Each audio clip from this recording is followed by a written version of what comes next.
तो good morning मेरे प्यारे बच्चों।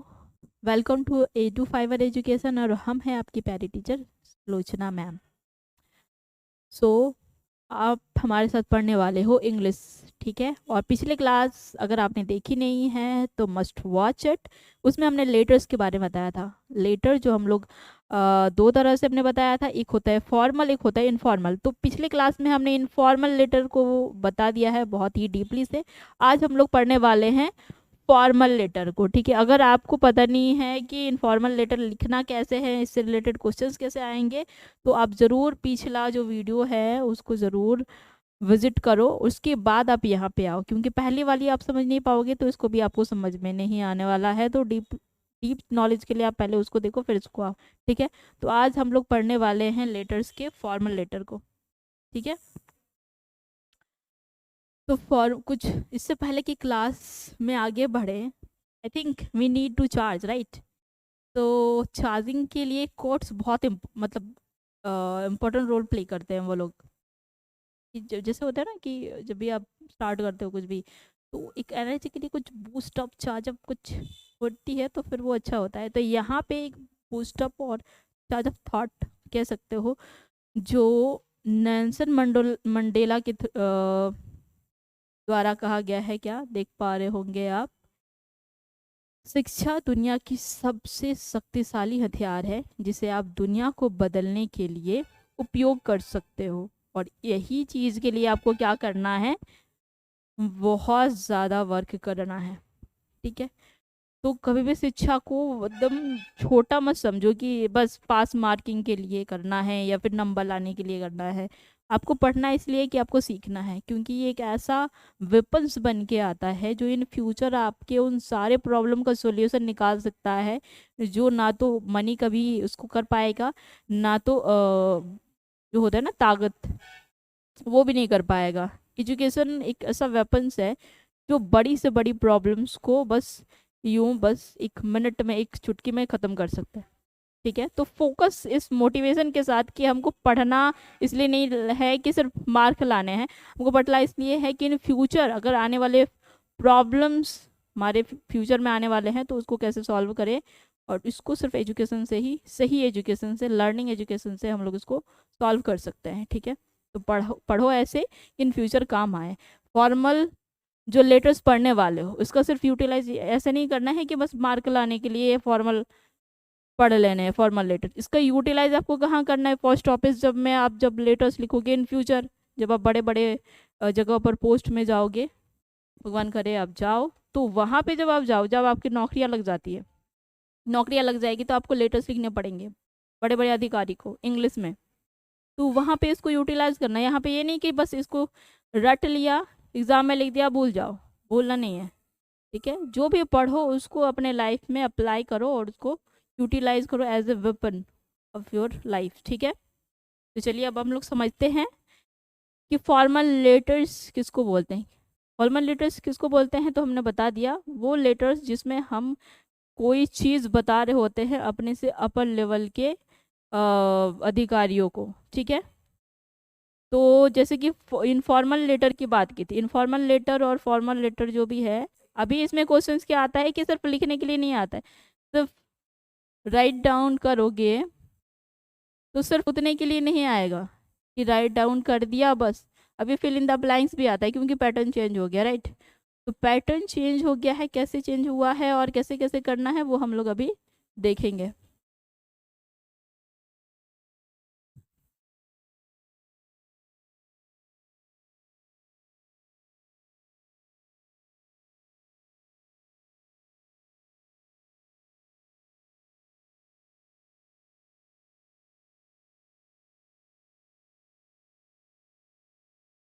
चलिए यहाँ पे आपको दिख रहे होंगे, ठीक है।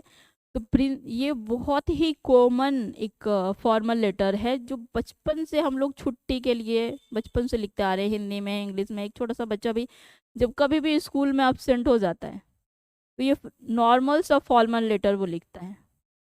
2 days leave, 3 days leave, 1 days leave, ये कॉमन सा एक फॉर्मल लेटर है एज एग्जाम्पल के लिए यहाँ पे रखा गया। पर उसको आप लिखते आए हो, जानते हो, इट्स गुड। बट अभी चेंज क्या हो गया है? चेंज हो गया है कि आपको उसके ऑप्शंस दिए रहेंगे। मैं भी यहाँ पे आपको फिल इन द ब्लैंक्स दिखेंगे, यहाँ पे देखो फिल इन द ब्लैंक्स दिख रहे हैं, उसके लिए ऑप्शंस रहेंगे। ऑप्शन क्या, एक नंबर है उसके लिए 2-3 ऑप्शन रहेंगे, दूसरा नंबर है यहाँ पे उसके लिए रहेंगे, तीसरा नंबर है उसके लिए रहेगा। तो हर एक चीज़ के लिए आपके पास ऑप्शन दिए रहेंगे, आपको उसमें से चूज करना है। थोड़ा बहुत अगर ग्रामर आपको आता है तो आप इजीली से उसको बना लोगे, ठीक है। तो हम लोग अभी फॉर्मल लेटर पे आते हैं।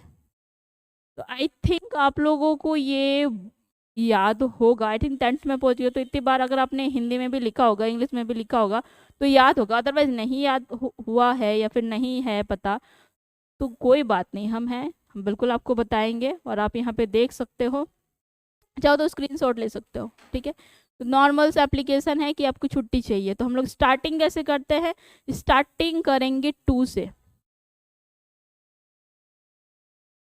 स्टार्टिंग कहाँ से करेंगे, 2 से। हिंदी में कैसे स्टार्ट करते हैं, सेवा में, राइट। तो अभी हिंदी नहीं पढ़ रहे हैं, हिंदी में हम लोग कैसे स्टार्ट करते हैं, सेवा में। तो यहाँ इंग्लिश में स्टार्ट करेंगे फ्रॉम 2। उसके बाद लिखते हैं प्रिंसिपल, टू द प्रिंसिपल। उसके बाद स्कूल का नाम लिखा जाता है एंड आफ्टर दैट लिखा जाता है वो किस जगह पे है। जैसे अभी कहीं पे से कहीं से भी आप देख रहे हो, धनबाद भी किसी के इलाके से या झारखंड के किसी भी इलाके से, तो जिस भी जगह पे है उस जगह का वहाँ पे नाम होगा और उसके नीचे होगा डेट, जब और जिस दिन वो आप लिख रहे हो उस दिन का डेट होगा, ठीक है। मान लिया यहाँ पे 2022 है, अगर आप 2023 में लिख रहे हो किसी भी डेट पे, जैसे कि टुडे इज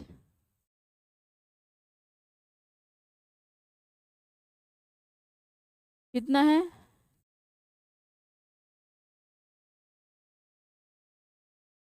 सेकेंड फेब 2023, तो जिस भी डेट को लिखा जाएगा उस दिन का डेट लिखा जाएगा एंड आफ्टर दैट आप लिखोगे सब्जेक्ट, किस मैटर पे एप्लीकेशन लिख रहे हो, वो हर चीज़ में लिखा जाएगा। मे बी ये एप्लीकेशन है, अगर आप कंप्लेन कर रहे हो कहीं पे किसी चीज़ को फॉर्मल लेटर में, क्योंकि अधिकारी को ज़्यादातर क्या लिखा जाता है, मे बी कुछ रिक्वेस्ट लिखी जाती है या फिर कोई कंप्लेन लिखा जाता है। तो subject what ever you have आप वहाँ पे मेंशन करोगे एंड आफ्टर दैट क्या करोगे, आप सर से स्टार्ट करोगे।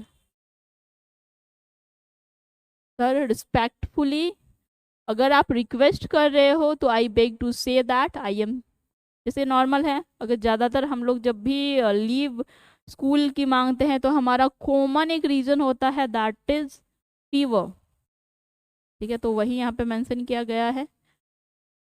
Doctor had advise me take rest 3 days, 3 दिन की छुट्टी के लिए डॉक्टर ने कहा है। I am therefore unable to attend school for 3 days, नहीं आ पाऊंगा।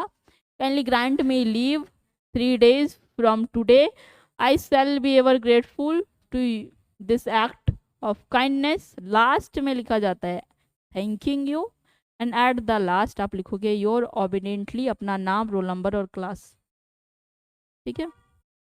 तो ये नॉर्मल फॉर्मल लेटर का एक तरीका है। इसके अलावा आप फॉर्मल लेटर किसको किसको लिखोगे,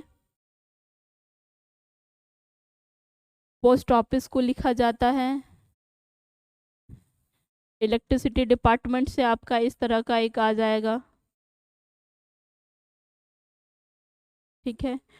जितने भी बड़ी बड़ी चीज़ें में प्रॉब्लम होती है जैसे म्यूनसिपालिटी, तो यहाँ पे भी एक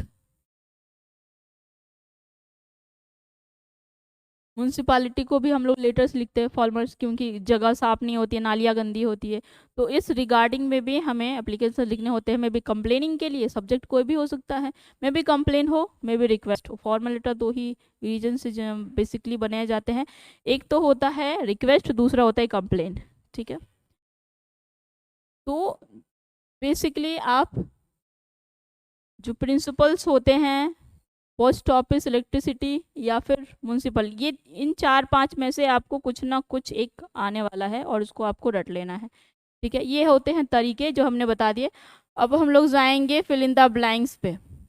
फिल इन द ब्लैंक्स में आपको कुछ ऑप्शंस रहेंगे, वहाँ पे आपको उसको कवर करना बहुत ईजी पड़ता है क्योंकि आपके पास ऑप्शंस है, एक नहीं चार, और एक एक चीज़ के लिए चार ऑप्शंस है, आपको उसमें से बस चूज़ करना होता है। अगर आपको प्रॉपर उसकी नॉलेज है तो आप इजीली से चूज कर लोगे, और गाइडेंस के लिए हम है ही। चले थोड़े से गाइड कर देते हैं आपको। तो जैसे कि हमने कहा, जब भी हम फॉर्मल लेटर स्टार्ट करेंगे टू से स्टार्ट करेंगे, यहाँ पे आपको दिख रहा होगा टू, राइट, टू दिख रहा होगा। जैसे यहाँ पे लेटर क्या किस बारे में है, डोंट नो, बस इतना बताया गया है कि फिल इन द ब्लैंक्स करना है, ठीक है। तो हेडिंग से हमें क्या पता चल रहा है, स्कूल, स्कूल के बारे में। बट यहाँ पे क्या है, जगह का नाम नहीं दिया हुआ है। बट आपको ये गलती नहीं करनी है, आप जिस भी स्कूल चीज़ के बारे में लिख रहे हो, एप्लीकेशन कभी आपको मिल जाता है, and you have to write the place जहाँ पे भी वो स्कूल हो। फिर सब्जेक्ट लिखना है यहाँ पे फाइन, फाइन को, फाइन के लिए लिखा गया है, स्कूल के लिए, माफी के लिए, ठीक है।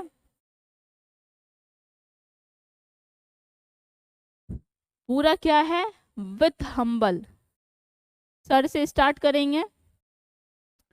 ऐसे भी लिख सकते हैं, सर आई बेग टू से, रिस्पेक्टफुली बोल सकते हैं, रिस्पेक्टफुली, या फिर विथ हम्बली, विथ हम्बल, दोनों में से कुछ भी हो सकता है, विथ हम्बल या रिस्पेक्टफुल, ठीक है। और ये तरीके हैं, बट हम तरीके बस यहाँ पे बस एग्जाम्पल के लिए ले रहे हैं, बाकी आपको ध्यान कहाँ पे देना है, यहाँ पे, यहाँ पे क्या होगा, तो उसके लिए आपको पढ़ना पड़ेगा। पढ़ते हैं, with humble submission I beg to say that what I my classes from 25 to 30। तो ऑप्शंस देखते हैं, what are the options, can not attend, I am not attending, could not attend and have not attend. तो यहाँ पे बच्चों को problem हो जाती है कि क्या लिखे, कैन नॉट अटेंड या कुड नॉट अटेंड। देखो यहाँ पर हम चीज़ें समझा देते हैं।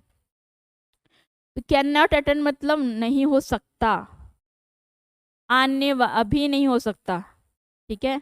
अभी ये नहीं हुआ है कि पार नहीं हुआ, ऐसा होता है कि अगर हमें छुट्टी लेनी होती है और हमें पहले ही देना होता है कि हम 3 दिन तक नहीं आएंगे, तो कैन नॉट लिखेंगे। अगर छुट्टी में हम छुट्टी ले रहे हैं और पहले ही हमारा एब्सेंट हो चुका है, उसके बाद हम दे रहे हैं, तो कुड नॉट करेंगे। और बाकी जो बच्चे have not attended, I am not attending, ये दोनों ही गलत होंगे, वहाँ पे नहीं हो सकता है, क्योंकि हम बता रहे होते हैं कि नहीं आ सकते, क्या है ये, पॉसिबिलिटीज, या नहीं आ सके, ठीक है, ऐसा नहीं हुआ। तो दोनों ही कंडीशन में या तो कैन नॉट होगा या तो कुड नॉट होगा, ठीक। तो यहाँ पे क्या होगा, चलिए वो सेंटेंस के हिसाब से देखेंगे, हमें समझ में आ गया, या तो कैन होगा या तो कुड होगा, बाकी ठीक है, ए और बी में से। तो यहाँ पे डेट नहीं लिखा हुआ है, राइट, चलो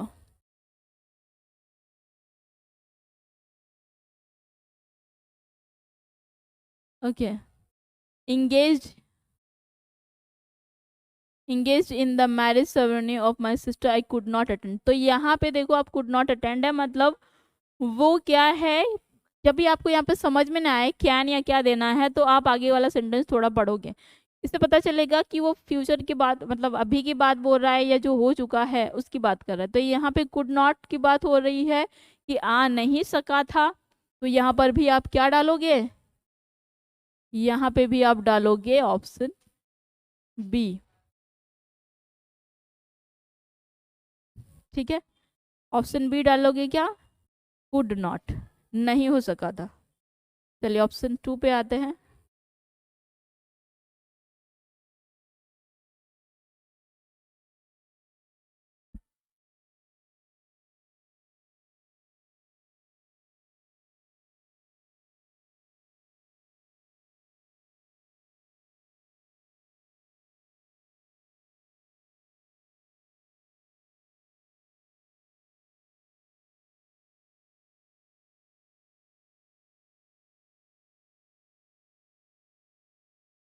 wait a minute, okay,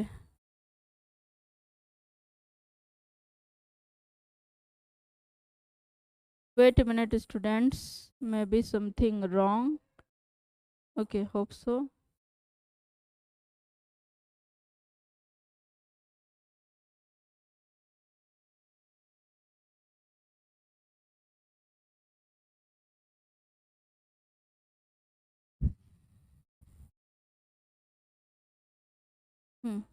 okay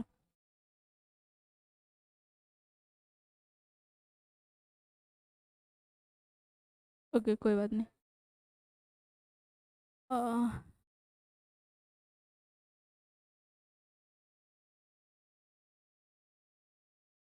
चलो कोई बात नहीं, हम लोग टू पे आ जाते हैं। I think maybe some issues, चलो कोई बात नहीं। तो टू पे आ जाते हैं। टू क्या बोल रहा है? टू क्या बोल रहा है यहाँ पे? दूसरा नंबर, हम लोग आगे बढ़ते हैं फिर। ठीक है, नहीं आ सकी और रीज़न क्या था? Marriage ceremony. ठीक है। I could not attend my classes for 5 days। ठीक है, कितने दिन नहीं आ सका?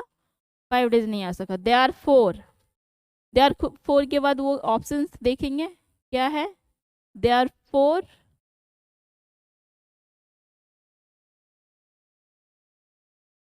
हाँ तो दे आर फोर क्या है? You to excuse me from paying sense fine for 5 days। I shall be obliged to you for it. तो अगर आप फाइन करते हो उसके लिए तो वो उसको पे करेगा। ठीक है, ऑप्शंस पे आते हैं। ऑप्शंस, देयरफॉर आई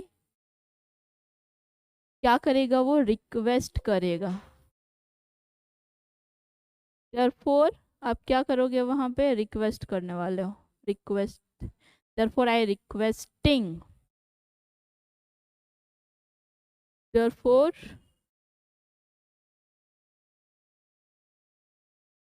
रिक्वेस्ट होगा या रिक्वेस्टिंग होगा, ये हम लोग देखते हैं। देयरफॉर रिक्वेस्टिंग कर रहे हो, आप रिक्वेस्टिंग कर रहे हो। ठीक है, तो रिक्वेस्ट नहीं होगा ना रिक्वेस्टेड होगा, क्योंकि आप उसको फ्यूचर में नहीं करने वाले हो। रिक्वेस्ट सिर्फ जहाँ पे सिर्फ नॉर्मल हम लोग सेंटेंस बना रहे थे वहाँ पर, जब पहले ही अगर रिक्वेस्ट आकर आ गया आपका, कभी भी अगर पहले ही आकर रिक्वेस्ट आ गया तो रिक्वेस्टिंग आपको पुट करना है। ठीक है, ये जरूर में आता है। ग्रामर में अगर हम इन्फिनेटिव नॉन इन्फिनेटिव पढ़ाएंगे तो उसको बताएंगे। फिलहाल जब भी कुछ हो रहा है एक्टिविटी और उससे पहले अगर सबसे एज ए नाउन के तौर पे उसको यूज़ करना है तो उसमें आईएनजी यूज़ करेंगे तो हो जाएगा रिक्वेस्टिंग, बिकॉज आप उसको कर रहे हो। ठीक है, आई थिंक 4 क्वेश्चन बना नहीं है यहाँ पे, तो बना है। तो आपने रिक्वेस्ट किया एंड आप उसको पे करोगे। ठीक है, लास्ट वन क्या है? योर। तो ऑब्वियसली हम लोग यहाँ पे या तो अगर हम लोग टीचर के पास लिख रहते हैं तो क्या लिखते हैं? आपको पता ही होगा, पर फिर भी हम एक बार देख लेते हैं। Obedient, faithfully, faithful, faithfulness. तो जब भी स्कूल की बात आ जाती है आप ऑलवेज याद रखना कि आपको ओबीडियंट ही रखना है, आज्ञाकारी रखना है, फेथफुल नहीं। फेथफुल आप कहाँ पे रखोगे? जहाँ पे फॉर्मल लेटर में आप किसी पोस्ट ऑफिस, म्यूनसिपल ऑफिस या फिर पंचायत ऑफिस में, इस तरह के कुछ ऑफिस में जहाँ पे डालने वाले हो वहाँ पे आप faithfully, your faithful, your faithfulness, ठीक है, ये सब डाला जाता है। फेथफुलनेस नहीं डाला जाता है, पहले फेथफुली लिखते हैं जनरली हम लोग, फेथफुली। ठीक है, तो फेथफुली लिखना होता है। अदरवाइज जब भी आप स्कूल में लिखोगे आप कैसे लिखोगे? या तो ओबीडियंट या तो ओबीडियंटली। तो ऐसे बहुत इजी वे से आपका फिल इन द ब्लैंक्स वाला आपका जो लेटर है वो भी बन जाएगा। इनफॉर्मल लेटर हो चाहे फॉर्मल लेटर हो, किसी भी तरह के लेटर हो, आप बहुत इजी से उसको कवर कर लोगे। बस आपको थोड़ा बहुत आइडिया अगर होगा ना तो बहुत इजीली से कवर कर लोगे। और किसी भी चीज़ की अगर आपको समझ में ना आए तो उसके लिए एक्स्ट्रा क्लासेस ऑब्वियसली लिए जाएंगे, बट मैंने इतने इजी वे में और इतने हल्के वे में सबको बताया है ये पोर्शन कि मुझे लगता है कि आप लोगों को समझ में आ गया होगा। और नहीं आया होगा तो एक बार फिर से हम थोड़ा सा एक समरी ले लेते हैं। समरी क्या? लेटर्स क्या होते हैं? 2 तरह के।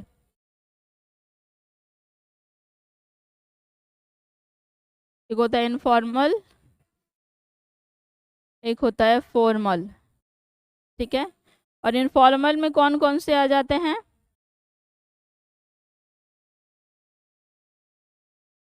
मदर, अब फैमिली बोल सकते हो, फैमिली एंड फ्रेंड्स।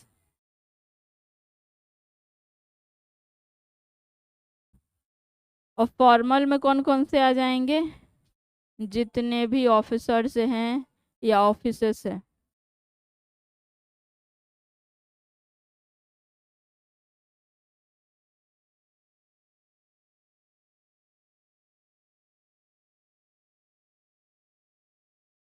ठीक है, तो लेटर्स दो तरह के होते हैं और इसमें जो फॉर्म होप्स आपको दिख रहे होंगे, दो तरह के होते हैं और इसमें फॉर्मल इनफॉर्मल दोनों होते हैं। फॉर्मल में कौन आ जाएंगे? ऑफिसर्स और ऑफिस में लिखे जाने वाले जो पत्र होते हैं वो।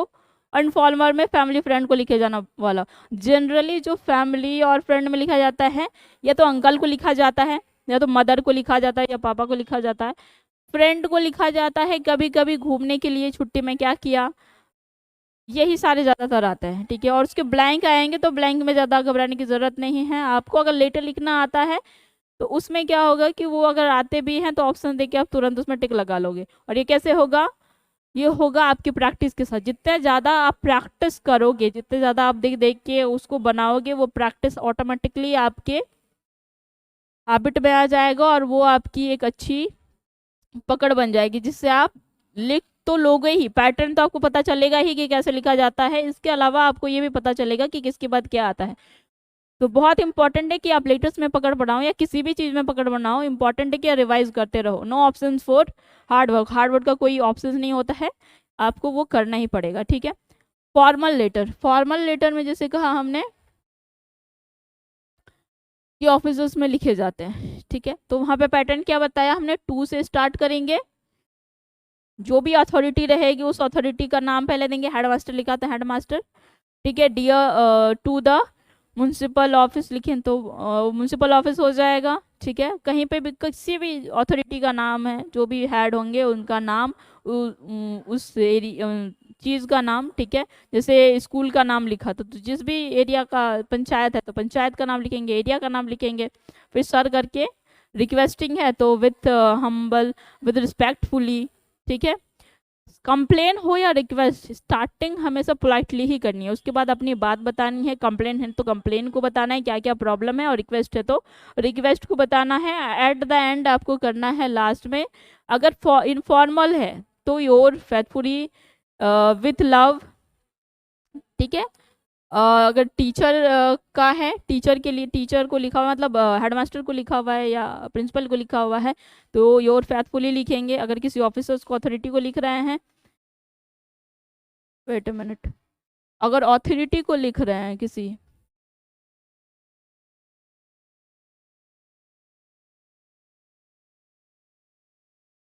अगर किसी प्रिंसिपल को लिख रहे हैं तो ओबीडियंट लिखेंगे। यहाँ पे नहीं आ रहा है, चलो इधर लिख देते हैं हम।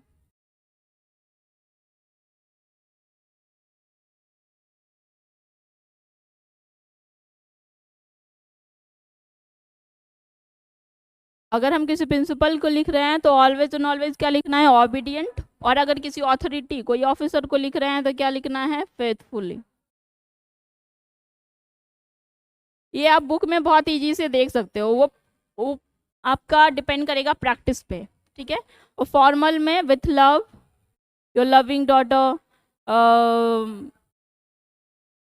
मतलब ज़्यादातर लव करके लिखा जाता है। अगर अंकल को लिख रहे हो, सिस्टर को लिख रहे हो, फ्रेंड को लिख रहे हो तो विथ लव करके, your loving sister, your loving, जो भी आप रिलेटिव में है वो लविंग करके ही लिखा जाता है। स्टार्टिंग में भी डियर करके लिखा जाता है। अगर बड़ों को लिख रहे हो, अगर छोटों को लिख रहे हो तो डियर करके स्टार्ट करोगे, और अगर छोटे के बड़े को लिख रहे हो तो रिस्पेक्टेड करके लिखोगे, या रिस्पेक्टफुली या रिस्पेक्टेड। दोनों लिख सकते हो, बड़ों को आप डियर और रिस्पेक्टेड दोनों लिख सकते हो, लेकिन छोटों को आप सिर्फ डियर लेके स्टार्ट करोगे, ठीक है। तो अगर आपने इनफॉर्मल लेटर का देखा नहीं कैसे स्टार्टिंग होती है कैसे एंड होगा, तो आप पिछले वाला वीडियो जरूर देख लेना, उसमें डिटेल से बताया हुआ है, बाकी यहाँ पे फॉर्मूला हमने बता दिया है। स्टार्टिंग 2 से होगा, अथॉरिटी का नाम, जगह का नाम, सब्जेक्ट वहाँ पे डालोगे आप किस मैटर में है, थर्ड से स्टार्ट करोगे, with humble with respectfully I beg to say, ठीक है। और अपनी जो भी बात रहेगी, कंप्लेन रहेंगे, रिक्वेस्ट रहेगी, उसको बताओगे। एट द लास्ट आपका सेम रहेगा, आई देयरफॉर रिक्वेस्ट यू टू, जो भी आपका सब्जेक्ट है वो डाल के लिखोगे वो। एंड आई, लास्ट में ये जो रहेगा, I will be obtain to you for it, या फिर I am thankful for this, ठीक है, I am thankful for this. उसके बाद योर फैथफुली, अपना सारा डिटेल यहाँ पे भरना है, कहाँ से हो, कैसे हो, क्या है, वो सारा भरना है, फिर वो ख़त्म हो जाता है, ठीक है। तो इसमें इनफॉर्मल लेटर हो, फॉर्मल लेटर हो, किसी भी तरह के आपको लिखने का हो या फिल इन द ब्लैंक्स हो, आपको उसको पकड़ बनाने के लिए सबसे इंपॉर्टेंट है कि आप उसमें क्या करोगे, ज़्यादा से ज़्यादा प्रैक्टिस करोगे। बुक लो, जितने भी है सारे बना लो, एक भी छूटना नहीं चाहिए। जितने भी 20 है, 25 है, 100 है, जितने भी हैं सारे को बना लो, सारे को पैटर्न को समझ लो। अभी का भी समझ लो, अगले साल जो आया था उसका भी पैटर्न समझो, हर एक पैटर्न को समझ लो, ताकि आपका एक भी डाउट ना रहे। और जैसे ही वो आपकी वो बनती जाती है, जैसे जैसे आप वो चीज़ करते जाते हो, फिर उसमें आपका एक भी डाउट नहीं रहता है, और फिर डाउट नहीं रहता है तो फिर आपका मिस्टेक होने का चांसेस 0.01% भी नहीं रहता है, क्योंकि आपको पूरी बात पता रहती है। हाँ, अगर 0.01% में कुछ रह जाता है तो उतना आप मैटर नहीं करता है, ठीक है। 1% नहीं कह रहे हैं हम, 0.01%, मतलब बहुत ही नगण्य मात्रा में अगर मिस्टेक होगा तो होगा। अदरवाइज आपने अगर 100 या फिर 25 या 50 इस तरह लेवल के आपने टच किए, इतने सारे बना लिए, तो मुझे नहीं लगता है कि आपको फॉर्मल इनफॉर्मल कुछ में भी प्रॉब्लम होगा। पैसेज भी ट्राई करते रहो, क्योंकि उसमें टोटल 12 मार्क रहते हैं, बहुत मैटर करता है 12 मार्क। तो ज़्यादा से ज़्यादा पैसेज पढ़ो, रीड करो, उसको बनाओ। फिल इन द ब्लैंक्स में भी रहता है आपका अंडरस्टैंडिंग क्वेश्चंस रहते हैं, तो उनको भी देखो एंड इसको भी देखो। तो ये ज़्यादा स्ट्रेस और ये करने की ज़रूरत नहीं है, बस प्रैक्टिस के ऊपर है। जितना ज़्यादा प्रैक्टिस करोगे, स्टार्टिंग समझ लो, सब्जेक्ट समझ लो कि कुछ बिहार पे सब्जेक्ट है, क्वेश्चन किस बिहार पे है, उसके हिसाब से सब्जेक्ट यूज करना है। एंड देन आप अपनी बात रखो, और कुछ चीज़ें देखोगे कि आप जब भी लिखोगे तो कॉमन आएगा, उन कॉमन चीज़ों को नोटिस करना सीखो। जैसे जैसे उन कॉमन चीज़ों को नोटिस करना सीखोगे, फिर आप लिखना भी सीख जाओगे। और फिल इन द ब्लैंक्स चाहे कितने भी आ जाए, यहाँ पे तो सिर्फ 4 है, दूसरे जगह पे ऐसे फिल इन द ब्लैंक्स ज़्यादा भी हो सकते हैं लेटर्स में, तो वो भी आपको जब भी आएगा तो वो आप बिल्कुल डिटेक्ट कर लोगे कि हाँ इसके बाद तो यही होता है, क्योंकि मैंने इतने सारे 25 लेटर्स में देखे हुए हैं, ऐसे के बाद ऐसे होता है, तो वो ईजी पड़ जाएगा, ठीक है।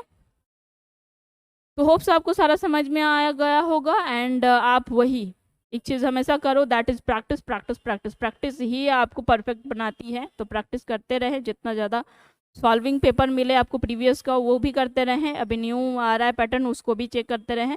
और हाँ, स्मार्ट वर्क तो ज़रूर करें, मतलब लगे मत रहो, एक टाइम फिक्स कर लो किसी भी चीज़ का कि इतने टाइम के लिए मुझे ये करना है, इतने टाइम के लिए ये करना है, ठीक है। और प्रैक्टिस करनी है, डोंट फॉरगेट प्रैक्टिस, ठीक है। तो आज के लिए इतना ही, और फिर मिलते हैं नेक्स्ट वीडियो में। Till then keep learning and keep growing my dear students. Have a great day.